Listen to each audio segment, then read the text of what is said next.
Ace, and if you haven't heard, the brand new Ace at Large podcast comes out every Thursday. And what the Ace at Large podcast is built around these days is the idea that you are not alone. Whatever you may be going through, whatever you may be dealing with, you are not alone. And what we need for the podcast is you. We need your stories, your ideas, your concepts. Tell us how you overcame something. Tell us what you dealt with in life and how you conquered it, because the idea is what you've dealt with in the past is going to make it easier for someone else to deal with whatever it is they might be going through. And that's something special. So you've got all the information down here below me on the screen. Contact me. Tell me about your story. Tell me about yourself. Tell me about what you've overcome. And we'll see if we can't provide others with the help that they need. All right. It's the Ace at Large podcast, available every Thursday. And I would love to hear from you. This is the Radio Button Network. And this is the new Ace at Large podcast. Ace at Large podcast. Now, your host, Ace. All right, today's a very special day when it comes to the Ace at Large podcast, because it was on this day 20 years ago tonight, as a matter of fact, that a juggernaut was released upon the people of the world. That juggernaut being a band called Charity Case that was created to raise money for Ace and TJ's grandkids. In all honesty, it was created for a bit on the radio. And then it became this thing that now 20 years later has somehow kind of survived. So all the guys from Charity Case are here today to celebrate the 20th anniversary of the band, of raising over $1 million for Ace and TJ's grandkids and all of the other things that have gone into that. So our stage manager, Jason Maldegisi. Hey. Clifton Van on guitar. Hello. Shane Marshall on drums. Hello. And Eric McRae on bass. Hello. And on the phone with us is Eddie Z on guitar, musical director of Charity Case. Hey, man, you there? I am. What's going on, fellas? What's up, Ed? Hi, Z. So it was 20 years ago tonight. Here's how Charity Case started, just to kind of set the table before we get going. It started in, I guess, the summer of 2000. There was a TV show called Making the Band. They were making a boy band. It was on ABC, and it was about a band called O-Town, which actually had one, maybe two hits. I don't know. And I thought, they can do this on TV. I can do this on the radio. It wouldn't be that hard, I don't think. I've always wanted to be in a band, and I want to play drums in a band. Let's do it. So I went on the radio and said, I need everybody who plays an instrument to email me and tell me if you'd be interested in making a band, and maybe we'll play one to place some night. I'm going to play drums, so I need a singer, a guitar player, and a bass player. And I had two rules: no girls, no keyboards. Because, Kiss and Van Halen didn't have keyboard players or girls. And I got a ton of responses. And a guy that worked at the radio station at the time named Jason, I said, now what do I do? He was a musician. I said, okay, now I've got these people. Now what do I do? He said, pick some people. Call this guy. His name is Eddie. He's got a rehearsal studio. He rents out space. And I think he has equipment, So I said, okay, I called Eddie. And that's how I met Eddie Z at what was the original Playroom. And we went in and had a rehearsal with these guys. And after the rehearsal, Eddie came out and he said, I like what you're doing. This is kind of cool. He goes, I'd love to be involved. And I said, well, that'd be great. I'd love to have somebody involved who knows what's going on. And long story short, he said, can you sing? And I said, I don't know. Why? He goes, because you're a terrible drummer. And I said, well, I knew that, but I'm just trying to learn how to play drums. He goes, well, you're terrible. And it's easier to cover for a bad singer than a bad drummer. He said, okay, so I can put this whole thing together. I was like, that would be great. So what do we do first? He goes, okay, first, you're going to need to fire the singer and the bass player. And I did. I had to call the singer and the bass player after two rehearsals and be like, hey, guys, this isn't really going to work out. If it makes you feel any better, I've been fired from my position as well. It's not you, it's me. I was driving home thinking, oh, what have I done? I got to call these guys now. And thanks for sending in your emails and coming down, but I'm going to have to let you go. And the whole time they're looking at me like, who's the shark out with the drums? He's terrible.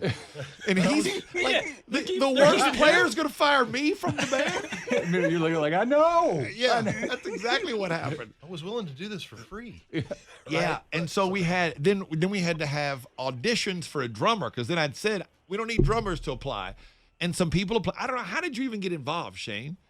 So my wife listened to the show. Yeah. And she had kept me up to speed on all this going on, and she goes, well, as it turns out, he's not going to play drums. So they're looking for a drummer. She said you should submit.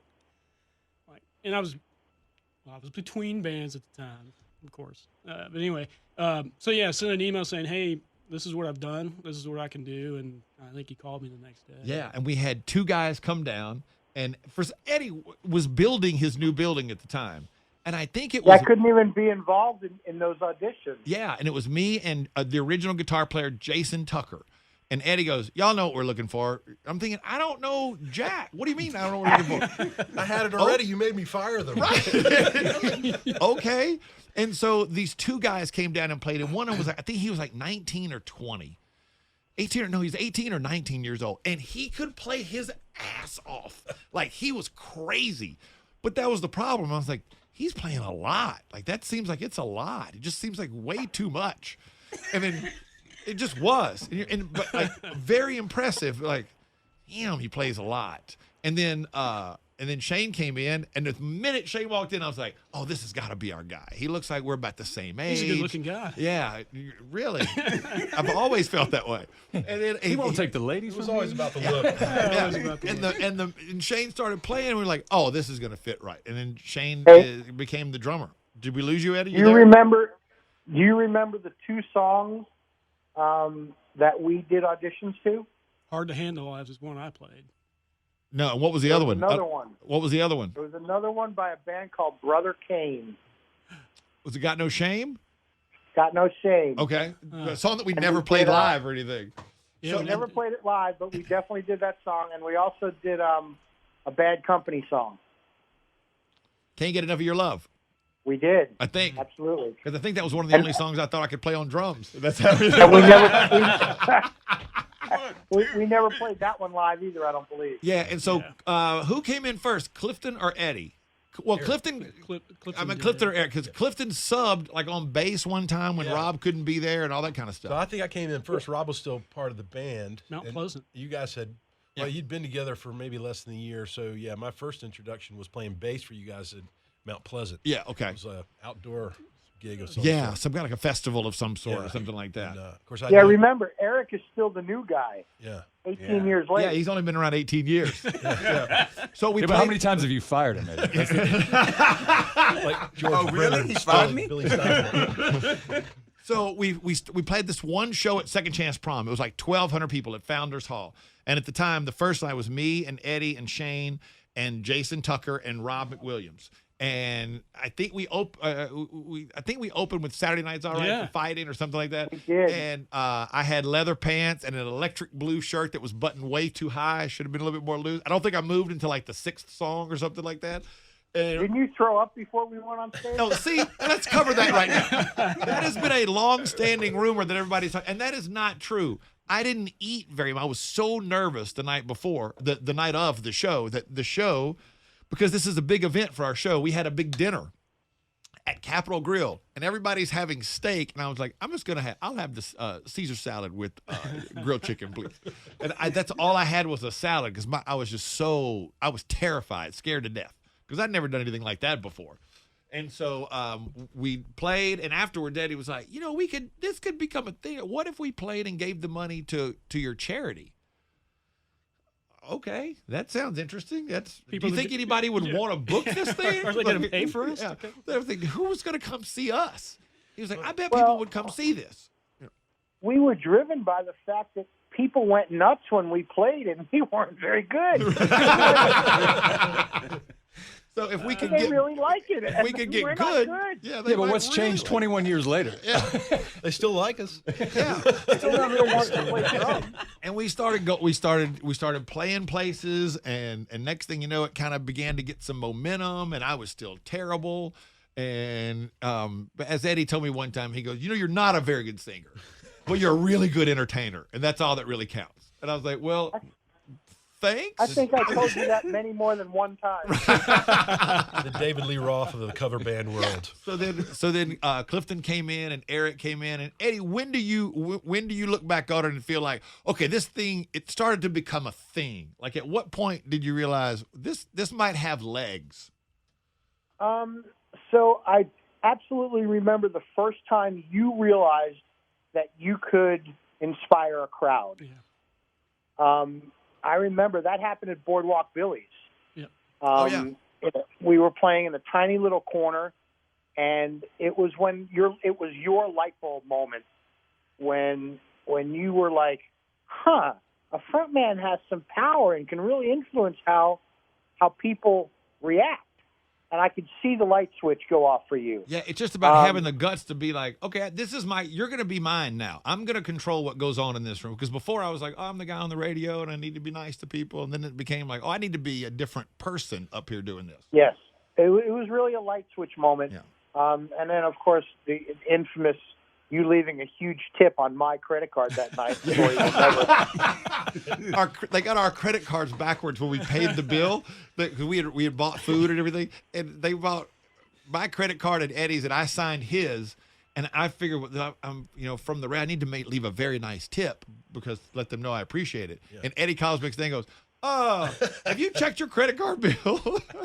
I left them a generous tip on Eddie's credit card without realizing it. It was great. Absolutely great. That's awesome. So then Clifton joined, and then Eric came shortly thereafter.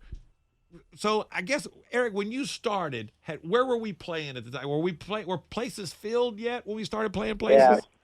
Well, I was in the playroom with my band, and Eddie came in one night after our rehearsal and asked me, could I meet him back in the studio? And I'm like, studio? Yeah. Where is that? Yeah. Well, long story short, he needed me to he asked me to fill in on bass, and the first place I played with you guys was at the Double Door at Lake Norman. Okay. And then probably was pretty full then. Oh yeah, it was full house. It used to draw really well there. Yeah. Show went great and all that, and I don't know if it was 2 or 3 months later, he approached me again, and that time y'all needed me for 3 shows to fill out the end of the year. Right, because Rob was in like 7 bands at the time, and a lot of times he was like, I can't make this show because I got a thing or whatever. And that second show happened to be back at the Double Door again. Okay. And at the end of the night, I went back in the dressing room, and you and Eddie come in together.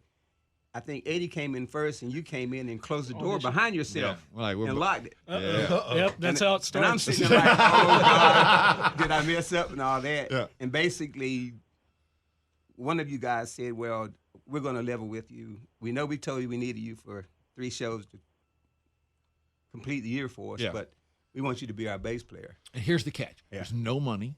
Yeah. When are you going to actually learn the songs? I was like, oh my God, they're locking the door. It was like a mafia moment. To that point, and we'll tell a lot of stories throughout the course of this, but there is a moment I'll never forget, Midtown Sundries at the lake. It's packed. And I don't know what had happened, but Eric had stepped to the middle of the stage. There's like I forgot the song. There's a breakdown part of the song. And I had stepped back from the front of the stage, and as I turned to say something to Jason, Eddie was talking to Jason on the side of the stage, which in the middle of a song is very rare. And I'm thinking, am I hearing? Because we all have in-ear monitors.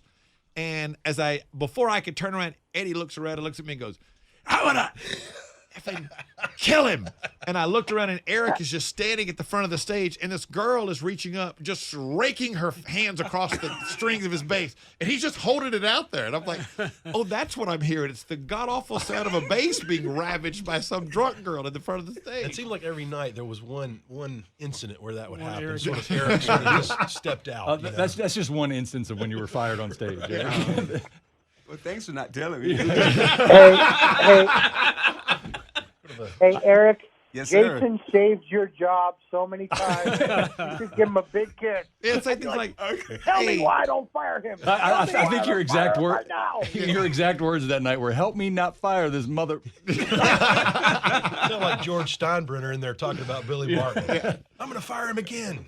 So I know we played some shows, we've done some stuff, and it was like, oh, it was okay. We were drawing decent. I mean, I didn't know what the hell was going on. And I remember Eddie coming to me going, hey, look, I've carried my equipment and stuff. So, and it's like a theme that comes throughout this whole thing that I've learned. I talked about it on this podcast before. It's just like Eddie going, why not? Why can't we? Because he was like, we need to get some roadies. I was like, who is going to come carry this stuff around and do it for us? He goes, what we do is we get some guys, we get a truck, and instead of us getting the truck and doing this, they'll do it for us. We just show up and play. Like, who's going to do that? Well, okay. So I went on the air and mentioned, hey, guys, we got this band. We played some shows. We need some roadies now. Who wants to be a roadie for the band? And people emailed, oh, I'm glad to do it. I used to roadie for a band or whatever. I was like, what? And I remember taking them back to Eddie going, like having a stack of them. Look, what do I do now? He's like, email them back. Oh, so what am I asking them? I don't have any qualification. I don't even know what I'm doing. And so we ended up with people who would roadie and carry the gear. That's how Jason got involved. But that was, how many years were we in? I started in 2004. Okay, so we were 3 years in at that point. Continental Tire Bowl was my second show. Okay. So that was like late 2004, I think. Corner Trade and That was Tryon. the show I got drugged on. Yes. Yeah. Yeah. We roofied you. Well, on or after? Technically, it was after the show, right? So I remember we went to Hickory, and we've told the story 1,000 times. We pulled up at Sergeant Pepper's, and I don't remember if it was I had the idea or Eddie had the idea or someone we were talking about and had the idea, like, hey, we're going to play Guys Need to Feel Good. And so we rented a limo. And were you in the band then, Clifton? Well, actually, I think that was one of my first full-time gigs, because Okay. I remember showing up in the limo with everybody, and we were all, none more so than me, surprised at all the people who couldn't get in. Or at least that's what we thought, right? Yeah. There was like, I don't know, 100-plus people standing outside of They the hadn't place. unlocked the doors yet. And they hadn't. We think, well, they're not letting these people in. What's going on? And then I remember we opened the limo door, and I hear them screaming, "There they are!" And then I'm looking around to say, well, who is? Where are they? And I think they must be talking about us. And Yeah. so then we realized they're letting people in. Those are the people who couldn't get in. The place Yeah. is packed. Place was sold out. And we had gotten there, like, we go on at 11, we got there at like 10:15 or something like that. It's one of those, and we looked, we're pulling up in a limo to a place that holds about 350, 400 people, whatever it was, which was kind of silly in and of itself, but it was certainly effing cool. And then I was like, oh my God, these are people that can't get in to see the show. And it seemed like after that, it kind of became, it was a thing then. And it really started to grow and grow and grow. And we played some festivals, and we played the Continental Tire Bowl a few times. And the rest is history, so to speak. It just kind of took off. There was a run there, like 2000, what would you say, Eddie, 2004, 5-ish to about 2009 that we packed every place that we played. Yeah, 95% of them if it wasn't packed. Two things. You asked if there was a moment that I realized this thing could be much greater than what we thought. And you were very, very smart in what you did. I didn't realize it at the time, but Cherish what that. you did was you took me on a grandkids trip. Oh, yeah. And I got to see firsthand how the money we raised was touching families and affecting children, and the good that it did. And I remember you interviewed me on the radio during that trip, and I said, this is a notice to everybody that we've ever done business with. Don't mess with me on price. This is going to be a whole different ball of wax, and we are going to help these children in every way possible. And that's when Charity Case became a business, so to speak, because seeing firsthand the good that we were able to do was a game changer for me, and it really changed the way I negotiated deals and the way I negotiated contracts. And I think, and I don't remember the years, but I think we went a good 7 years and sold out virtually every show we did. Yeah, every place seemed like it was packed. It was this great gift. So we're going to get into it. Here's what I want everybody to think about. Just a couple of memorable moments. I want your big rock star moment, because we've all had one of those somewhere along the way. And just your thoughts about this whole thing in general that we'll get to coming up on the Ace at Large podcast. There's more of the new Ace at Large podcast next. Welcome back to the new Ace at Large podcast. So it's a special edition of the Ace at Large podcast. We talk a lot on this podcast about moving forward in life and moving on. And today it's all about chasing your dreams because, I have had an incredible life thanks to these gentlemen that you're hearing today. These are the guys from Charity Case. The guys in this band, the men and women who've been a part of this crew through the past 20 years have changed my life in a phenomenal way because they've given me the opportunity and the ability to do things and the confidence to do things that I never would have thought possible in my life. And it's crazy some of the stuff that we have been able to accomplish and do and be a part of, in addition to how crazy this family has become. This has become more than just friends. It's like a brotherhood. So in case you missed the first part, 20 years ago tonight was the very first charity case show ever. It was an event called Ace and TJ's Second Chance Prom to benefit grandkids at Founders Hall. And after that, it kind of took off. So we've done a lot of stuff through the years. We've played a lot of festivals. We've played some big places. We've played in front of 15, 17, 18, 20,000 people a few times. So, Eric, let's start with you. What would you say is your rock star moment? If you somebody said, give me one moment where you felt like a rock star, where would it have been? God, it's so hard. I had like millions of Yeah. them. But for Every me, day. I believe it had to have been when we opened for Bon Jovi Yeah. at Time Warner Arena. I think To it was- that 2006, sold out, like whatever the number is, like 18,700 something at Time Warner Cable Arena. Now it's called the Spectrum Center. and we had a huge standing ovation. And after we went back to our own dressing room where we had our own security guard, which was crazy. Yep.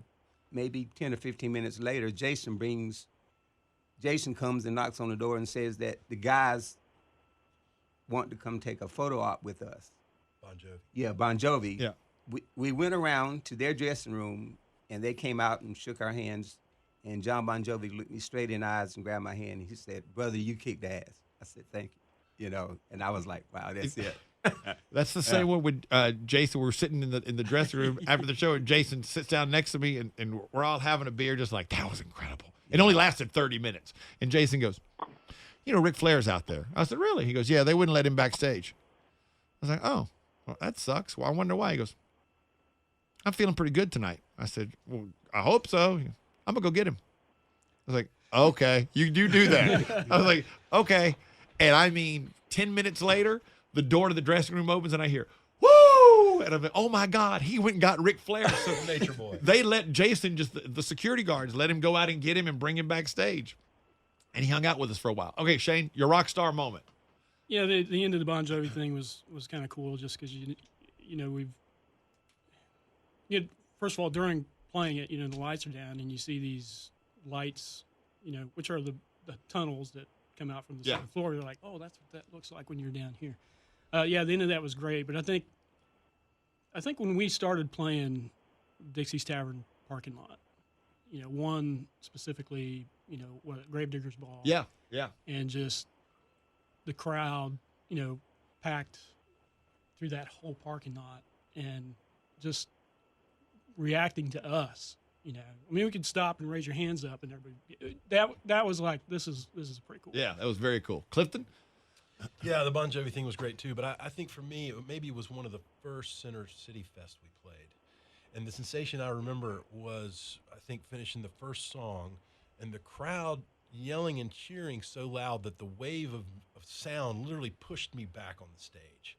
And I thought, that's a drug like no other. Let's do that again. Yeah. And I was hooked ever from there on. I mean, it was just like Friday night under the lights of football. I mean, there's nothing like it. Yeah, we played that two times. I think 3 times. Maybe I- three times. Three times, Yeah. okay. And I think it was the first time, because as I recall, we opened for Alice in Chains, or they were playing as The part of headline. Yeah. that first year. Okay. I believe it. All right. Jason?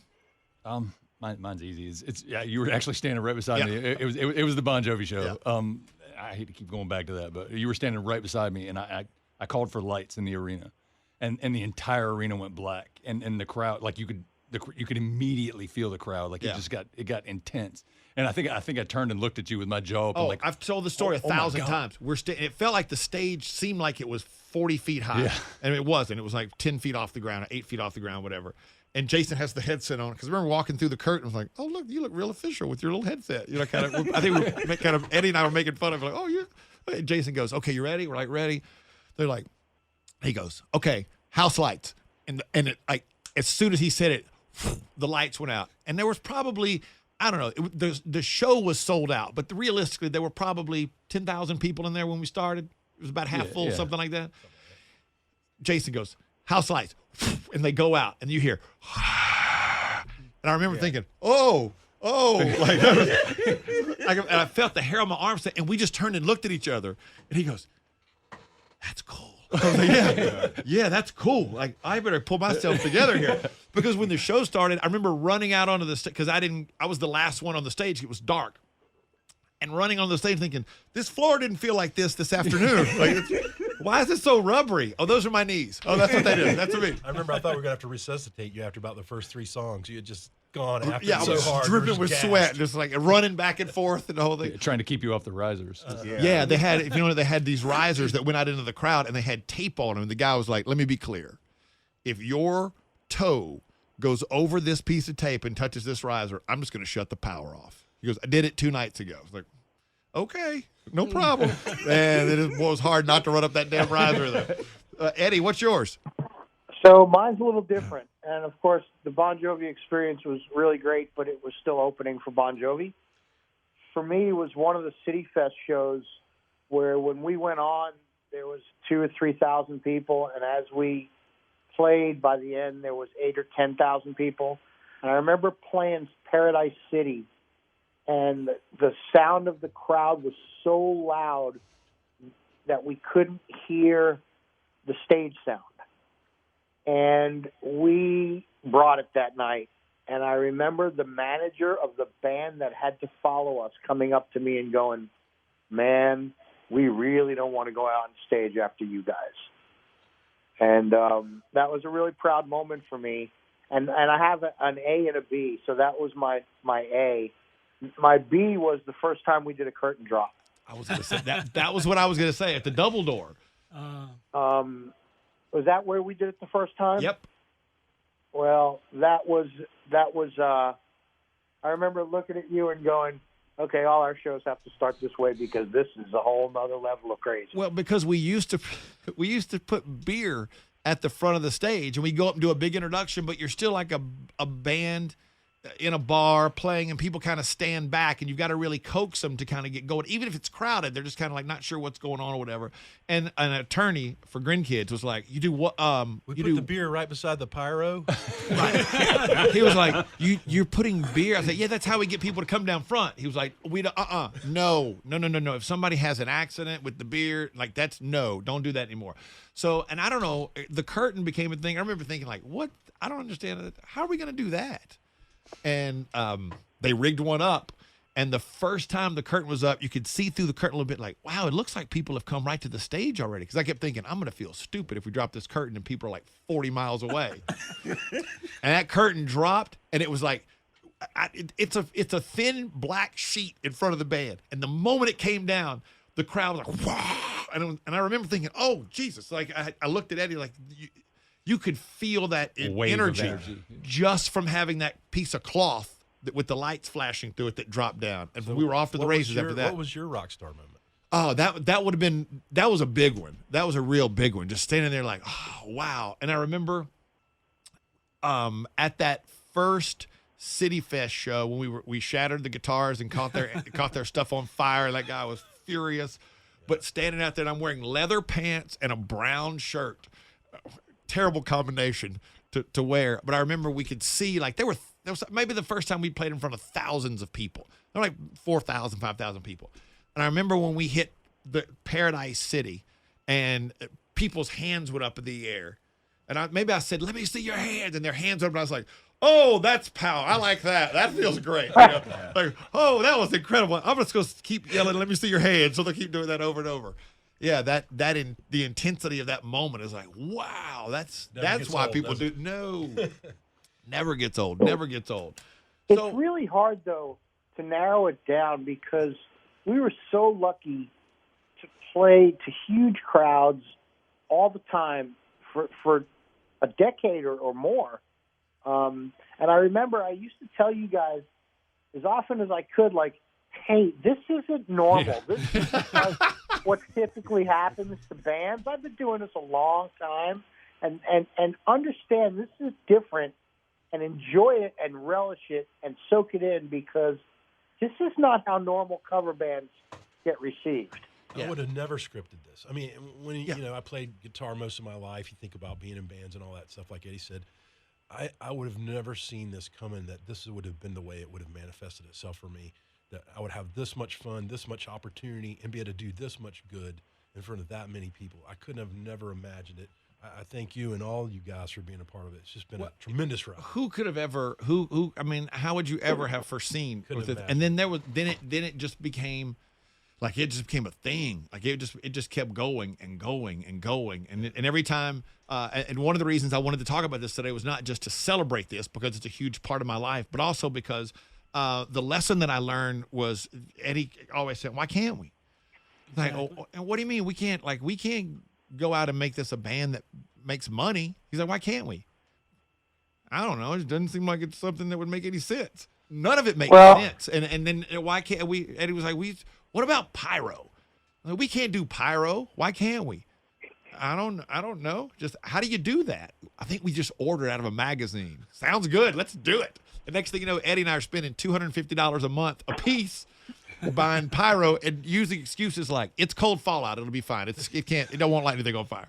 I didn't even know what I was talking about. We were just lighting stuff on fire like crazy on stage. It was incredible. People would come just to see the show. Oh yeah, that was attached and to then it. the Great White thing. But Yeah. giving credit where credit is due. So I live my life by, why can't we? Or you miss 100% of the shots you don't take. But then I ran across a lunatic named Jason Malagisi who was like, yeah, why can't we? Well, let's get a billboard and let's get a truck and let's get, and Jason was really a facilitator. And I've said many, many times that the Charity Case would have never lasted as long as it did had it not been for Jason. It wouldn't have happened. Absolutely. And that's just the flat out truth. And I can't remember all their names, but we've had a long history of people help us over the years. Big Country, you think about all the guys, and they made didn't he make the pyro, the things that shot the pyro? Yeah, off for and us? then we knew Eddie and I had a conversation. Eddie goes, I think it's gone too far. When he took a briefcase and had a little thing. Look, I've looked at it. I got some toggle switches, and we're like, oh, hang on, dude, we're getting over our heads at this point. It's a lot. So there's so much more to this than just being a band and people who enjoy each other's company and hang out, and want to get into that. And the reason why I wanted to talk about this today and why it's so important, all coming up next. Hang on. There's more of the new Ace at Large podcast next. Welcome back to the new Ace at Large podcast. So the guys from Charity Case are here. Tonight is 20 years to the day from the very first Charity Case show. And in the past 20 years, a band that started as a little piece of radio bittage has turned into something that's raised over. Eddie, is the number, it's like 1.1, 1.2 million dollars for Ace and TJ's Grin Kids? I've kind of lost track along the way. And I know that we did, at one point, we were so excited because we thought we're going to make $100,000. Then it was like, well, then it got to 250. So we might make $500,000. And then we breezed past that, and it became, we might make $1 million. And sure enough, a few years ago, we surpassed having raised $1 million for Ace and TJ's Grin Kids. And God bless them, none of these guys have ever been paid anything for being a part of this band and playing in it and any of that stuff. Nobody's ever made money, which, as Eddie and Clifton have both pointed out before, is probably the reason that we're all still together. Right on. One less thing to argue about. Other than the free beer, who gets the free beer? That's the only thing to fight over. So that's what I remember when Eddie told me another one of those. Why can't we? He's like, we need a rider. Like we can't have a rider. Why can't we? We're bringing all these people to these places. Yeah. Because we usually got the door, and it was normally like we'll charge you this much unless we draw more from the door. So we got the door or a guarantee, like $3,000 for Grin Kids, or the door, whichever is greater. Charging $10 a head to get into the place. The door was always greater. What, Eddie? We were talking about the Boardwalk Billy's gig when you and I had to pay the tab after the show out of our personal money. It was after that we had a rider. Okay, yeah. Now the rider developed and grew with our popularity, and honestly, it got to be a game to see how much stuff we could get away with in the rider. But it definitely started after you and I had to come out of pocket to pay band expenses. Now that's not to be confused with the night we went to play. We played a place one night. We played there once. I don't want to say the name of the place because I don't want these guys to come back and kill me. We played there once and it was packed. I mean, packed. And they were like, "We want y'all to come back again." The only problem was the night that we played there, the owner of the place in the middle of the bar beat the living crap out of somebody while we were playing. And then after that, people were kind of hesitant to go to that place. Like it was a huge fight with the owner of the bar. So we played again and drew really well, but we didn't draw as many people as we had the previous time. And we had bumped up the guarantee on them because we'd drawn so well, and we didn't realize kind of what had happened. And so at the end of the night, it's after 2:00 in the morning. Eddie and I are alone in this warehouse / office with this guy, and he was a former professional wrestler, and the other guys around him, if they weren't professional wrestlers, they were all weightlifters and bodybuilders. And I'm counting like, okay, there's 5 of them, and there's me and Ed. And the guy opens the door to the office, and he reaches up and grabs the door. You know, grab the door over your head, the door frame, and he leans forward just enough to flex his massive arms, and he goes, "Guys, we got a problem. We didn't make enough to hit the guarantee. Did well, but we didn't make enough to hit the guarantee. So we say, I just give you what I guaranteed you last time," which was less than we actually would have made at the door that night had we done that. And we were like, "Sounds good, man. Whatever you think is good." And we walked out, and there are 2 cars in the parking lot, mine and Eddie's, and they're way across the parking lot. And as we're walking off, as we walk out the door, we're about 10 feet away. Eddie goes, "Don't turn around. Just keep walking." And we walked all the way there. Like, he's like, "Look, I know we did the wrong thing." I said, No, we did the right thing. We did the right thing. They were clearly going to beat our asses if we just tried to argue. Yeah, right. I have never, not sprinted, but wanted to sprint to my car that badly in my life. Just once I got in my car, I was like, good. I thought they were going to come take their money back before it was over with. So give us a favorite memory, whether it's on stage, off stage. Is there anything that stands out? Anything that jumps out? Yes, Eric. One of my favorite memories, which was also a milestone for me, is our trip to Rock and Roll Hall of Fame. I had never flown before. Oh, God, yeah. And I forgot about that. You can tell it from your point of view. It was nerve-wracking, Eric. And by the way, Shane had been an airline mechanic for many, many years. So and he was very helpful. He was helpful. Very helpful. For Eric. My seat was right next to Shane. What's that noise? I ended up sitting by the window, and we were sitting on the tarmac, and Shane kept asking me, "You want to trade seats?" I'm like, "No, man, I think I want to stay by the window, and all that." As we took off and we get up, and I'm kind of, okay, just chilling a little bit. And every little noise that happened, Shane would try to tell me what was going on. That's not normal. That doesn't matter. Well, usually I like to play with first-time flyers, but it was clear right up front that, you don't play with Eric on this one because he's going to make the airplane stop. So I don't know what he took. I do know I had to do the radio show that Friday, and then I met y'all. When we hit $500,000, we all went to Cleveland to the Rock and Roll Hall of Fame. And we flew up on a Friday, and I met y'all in the airport. And there was like a little lobster place or whatever, a little restaurant. Oh. And I sat down, and Eric was drinking quick fast, which is not Eric's style. And then Eric mentioned something like, I already took some type of pill he'd already taken, like a Valium or something. I was like, Eric, I've watched you have two vodkas and a Valium. He's like, yeah, and he was sweating, and he was scared to death to get on that plane. Eddie was buying them for me. Yeah. He was handing them to me. Try to get you to fall asleep on the plane. Shane?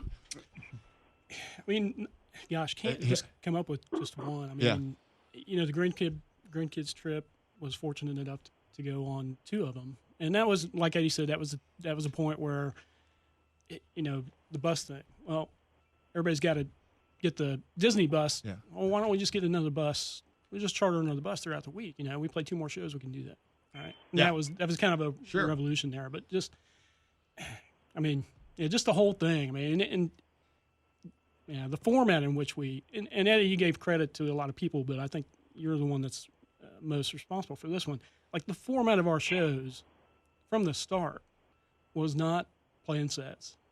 It was, we're going to play it like a concert. Show. We're doing everyone like a show, like a concert. An arena show and a club. Yeah, an arena show and a club. And that, from the start, that's the way it was. It wasn't, we show up and play 4 sets a night. Yeah. And that was just that whole weaving how we've done it. weaving songs together so that there was no stop. It wasn't like play a song, hey everybody, hope you're having a good time tonight, we're gonna do this one from who, like, no, it was like bang bang bang, as if we wrote all these songs, as if these were our songs we're putting on a concert. And I think people were confused at first, like that's not what I thought. It was just Ace had a band, not they're coming out here to put on it's a concert. So Clifton, what's yours? Well, like Shane said, we all got Eddie's being lots eaten of by a dog stories. right now. It is. Throw him some meat, Ed. Lots of stories, but one of them that sticks out is, we would play almost every weekend when we were in the height of it, and sometimes we stay at the same hotel. If, let's say we were playing in Salisbury a couple times, we'd stay at the same hotel. And for this particular gig, for some reason, we didn't. So I can't remember. Maybe it was me and Ed, but anyway, we're at the hotel we think we're staying at. Not at the hotel we're actually staying at. So we can't find the room, and the room number's like, pick a number, 326. There is no 326 at this hotel where Ed and I are. So we call you guys, and we're like, where are you? We're in room 326. And we're like, we're on the 3rd floor. There is no room 326. We are in room 326. Well, stick your head out the door so we can see you, because we're in the hallway. Which you do, of course, but we can't see you because we're in the wrong hotel. Anyway, this goes on for a while until we finally realized, wait, we're not at the Hampton Inn? No. That was me and you. Oh, was it me and you? Me and you in the hallway. I can't remember who was with us. And I was getting angry at him on the phone. Like, y'all are jerking me around. Quit it. You don't say. I remember if it was Shane or Jason I was talking to on the phone. And I was like, quit riffing around. I'm just stand in the hallway. Yeah. He's like, I'm in the middle of the hallway. No, you're not. Mother. Bullshit, you're not in the hallway. And he goes, where are you? I'm like, we're at the What's Some Lunch. Hey, we're across the street. Yeah. Then I had to be mad. Well, nobody told me we were across the damn street. It's kind of a who's on first kind of thing. That's happened more than once. Yeah. Yeah, more than once. I was bad with directions a lot of times. Salisbury. And when we started so long ago that you just had Google Maps, and it took me to the wrong place one time, and I'm on the phone missing sound check. It's a house. It's a brick house. And Jason's like, it's not a brick house. I'm literally inside the club right now. What's the address? And he gave it to me. That's exactly where I am. But it had sent me to, like, there's a little town, same street, close to Salisbury. Yeah. We were playing Club Granite Zeddy's Falls, that I think night. you went to Granite I don't know. Falls. But I was like, where that? It was bad. It was bad. Jason, what's yours? It's impossible to narrow it down to just one. But I never forget the night at Sergeant Pepper's when it got a little bit out of control and everybody had a little bit too much to drink. And I think Eddie fell over first. and then you tripped over top of him. No, he's tripped over the top of me. We finished All the right, set, so you hit and the I ground. just like crashed to the floor, being Rockstar fashion. rockstar fashion, dramatic. And I reached up and was tapping his leg to let him know I'm behind you. I'm behind you. And he was like, "What?" And he backed up and stepped on me and fell over backwards on the No, stage. he fell over forwards. And this is the interesting Was part. it He forward? rolled over on his front, so he's got his guitar in front of him. He's face down now because he's pivoting over your body, right? So his face is the first thing to meet the floor. And now it sounds like the guitar. Well, it sounds like a large animal Yes, is yeah, dying right. in pain. And that's Well, that way he stands up and throws me the guitar and walks off stage like, didn't miss a note. Yeah, I'm like, that was a conversation. Yeah, you missed a lot of I'm them. not so sure. Yeah, man. you missed a lot of That them. happened I a lot. remember we watched that's back when we recorded all the shows Yeah. and video, and we watched that at the next practice, and that's when we realized, we thought we nailed it. Yeah. No more drinking on stage. more- No more That's the drinking on fun stage. part. Gotta take we it were easy. awesome last night. Yeah, and then you get to see the film. You're like, I just oh my remember God. we used to play this place, Sergeant Pepper's in Hickory, and it was the way it was arranged. The bar was kind of relatively close to the stage in one area. And one night I thought, I bet I could get on that bar, and I did. And nobody said anything, and that's kind of where I started to think, I'll just do whatever I want because nobody's going to say anything. Like, as long as these places are packed, I can do anything I want. Right. And we got on the bar and we threw stuff into the crowd, and people would go crazy. And I remember thinking, nobody's going to tell me no. No, in fact, they would start begging us to come back, right? Because in many cases, we would be the biggest night of the year for some of these bar owners. Yeah. And they were like, we might be in financial trouble or struggling. Can you guys come back and do a back-to-back night, Friday, Saturday night, And so we were in huge demand. And part of it, I'm sure, was the radio station, right? And the publicity that the band got as a result Yeah, of and it. God bless them at the time. The radio station just was like, yeah, that's fine. Y'all can do that. If it's for Grin Kids, it's no problem. Because normally they would be furious that we were promoting places that weren't paying for advertising, but they were paying money to Grin Kids, so they let us do that. Eddie, do you have anything else, a moment that stands out? When you and I, going back to the Cleveland thing, simply because it was brought up. And Ace, you and I had decided that if we're going to do this, we're going to really do it first class, and we're going to do it. We're going to really spoil everybody, and we're going to make it really special.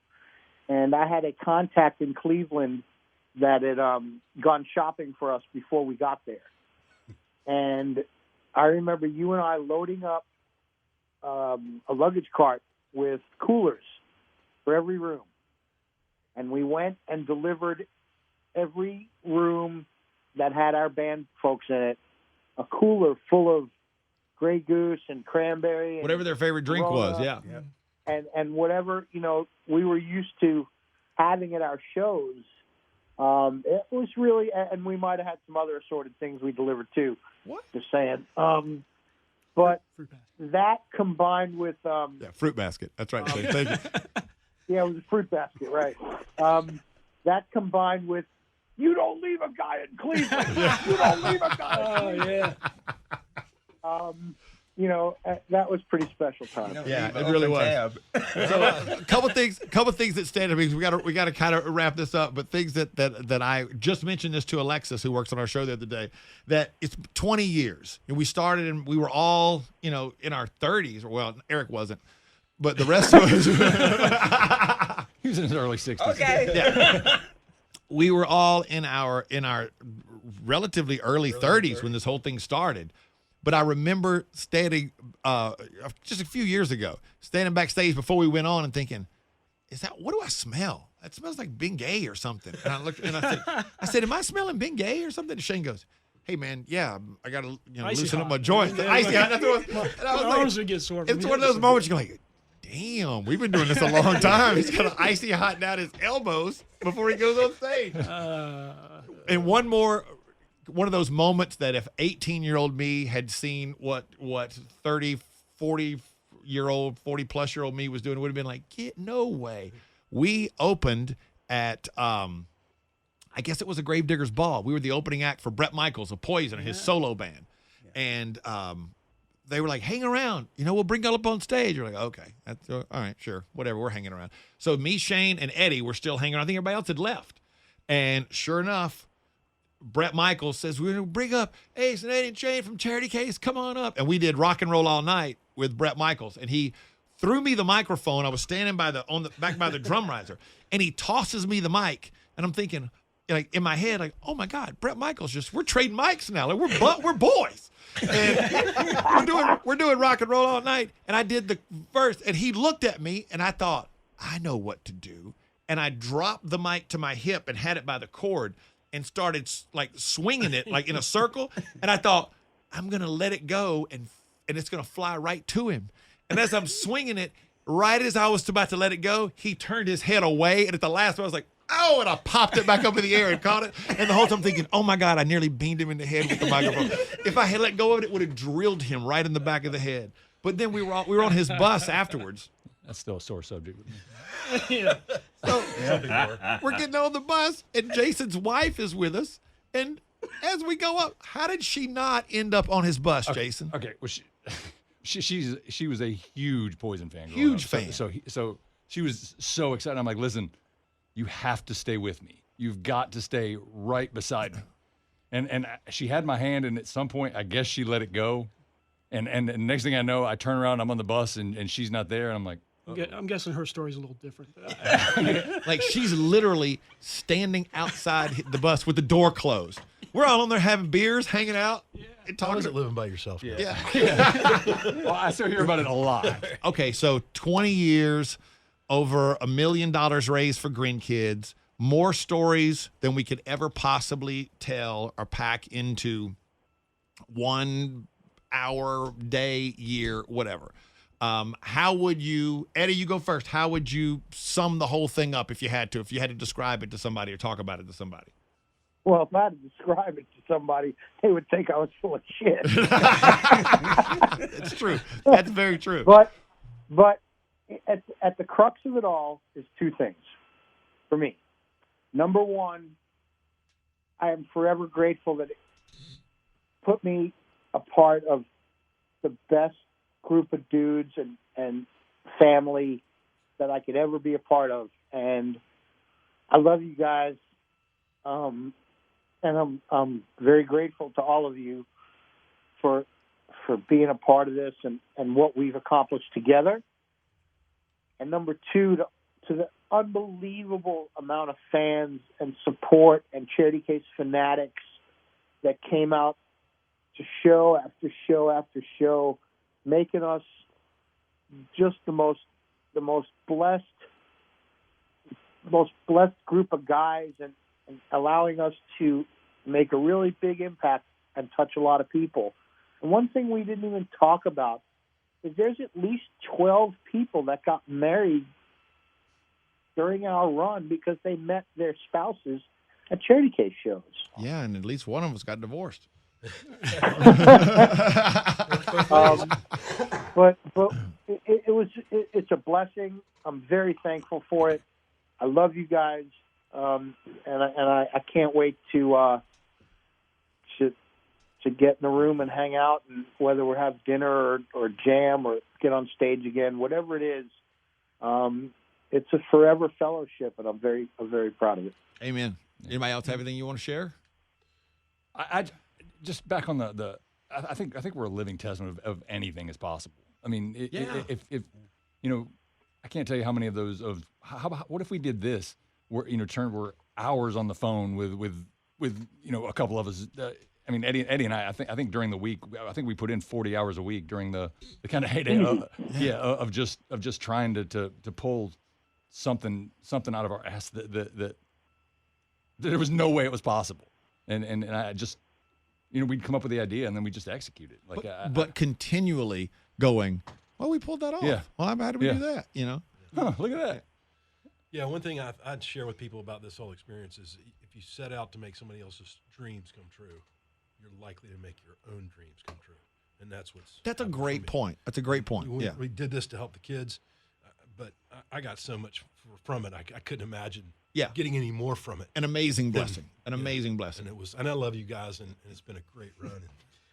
And maybe we'll do it again. And he almost said it. He almost he said wanted it. to say it. But maybe we don't snooze. He didn't want to commit again. Like we get together for dinner or to hang out, or maybe we don't snooze.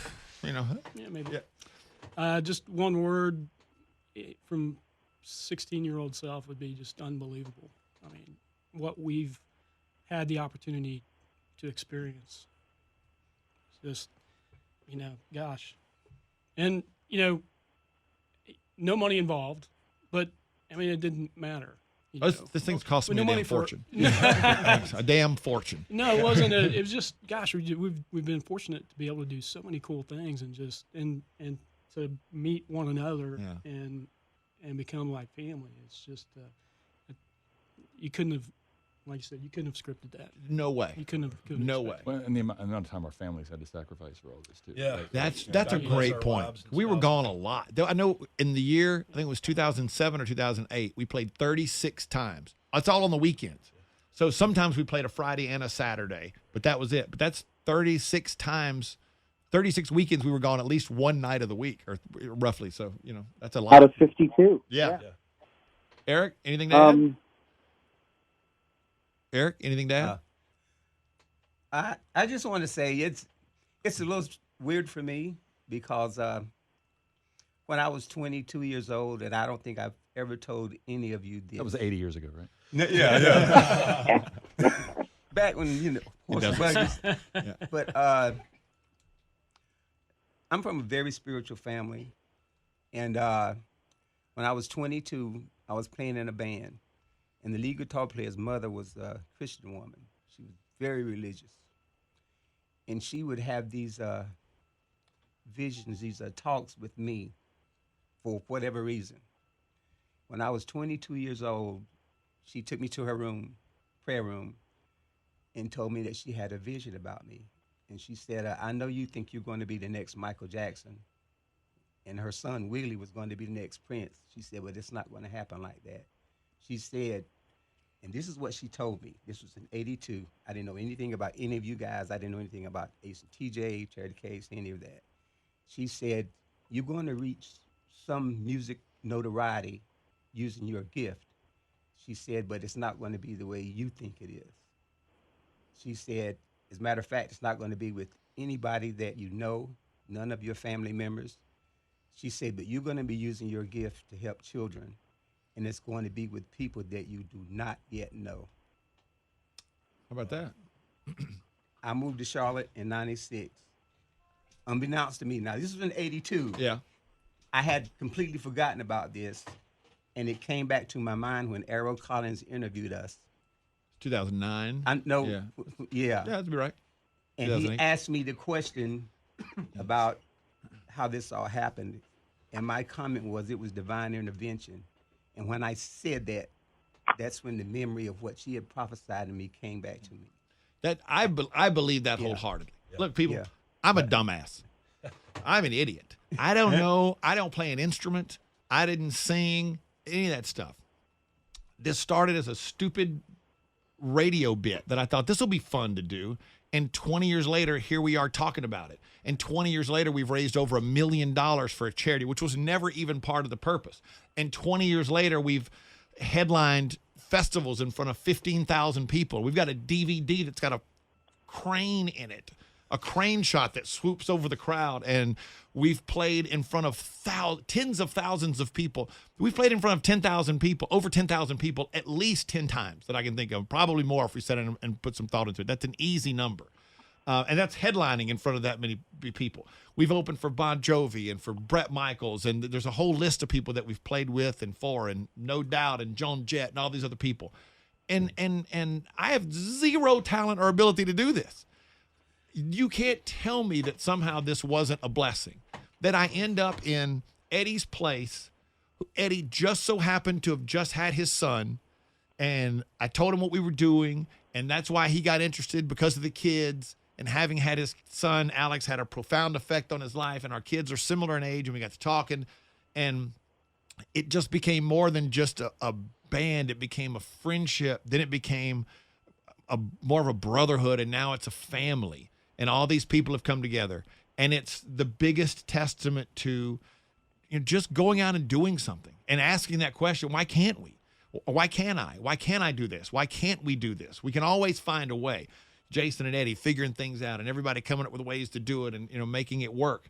It is a great testament to that. I do believe that God put me here in this place to meet these people and do this in some kind of weird way. I don't think He's always thrilled with my actions during the course of it, but it's been one of the biggest blessings I've ever had in my life. And for everybody who's ever been involved, and everybody who's ever come to a show, and everybody on the radio show who's put up with me talking about it and promoting it, all I can do is say thank you, because it's been just an incredible experience that I wouldn't trade for anything, except for maybe the money that I've spent through the years. I would like to go. Can I go on the record? I would like to go on the record to say something. I love you, and everything you said, almost everything is true. You know what's not true? You're an insanely talented frontman. Amen. Well, Yes, thank you. absolutely. Thank you very much. Sir. The best frontman I've ever worked with. Thank you. And I'm proud of you and the growth that you've made. And let's do it again.